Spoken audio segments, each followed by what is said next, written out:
we asked a group of guys and their families to share their experience of testicular cancer and germ cell cancer, from diagnosis through to survivorship. It's in the experience.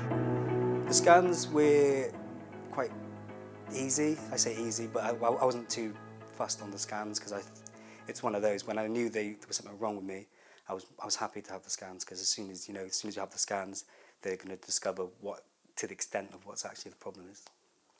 Having an ultrasound, well, it's I've had so many now, but actually it's okay. It's just a bit of gel on you and a camera on the end of the thing, and looking at the screen. It's not a camera, it's like a scope thing. Yeah, I'm not technical, but it was fine. It was absolutely fine, and nothing to worry about whatsoever. I think at the time my testicle was quite tender, but yeah, it wasn't a painful thing. The chap that was scanning really didn't give any indication to the illness at all, any diagnosis at all at that stage, and I didn't really have any problems with that. It was frightened the life out of me. And I think they knew the problem, but they didn't let too much on. Yeah, they gave you a hint because you came back and said it's not good. I don't know, but it's not good.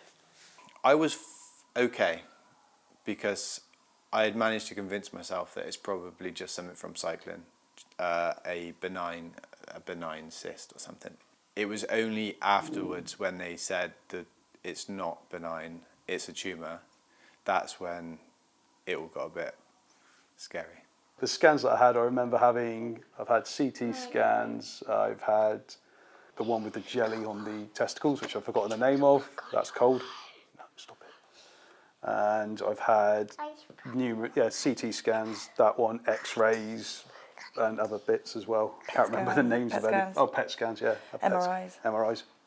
Yeah, full works of the NHS scan system. He said, let's have a look at the healthy one first, and said, yeah, there's good blood flow, everything looks great. And then he went on to my swollen one, and it all went very quiet. Did I ask him whether it was cancer? No, he said he was going to show them to the senior radiographer, and then if that was serious, then we would hear from urology. If not, it would go back to your GP, and you would hear from the GP. Yep.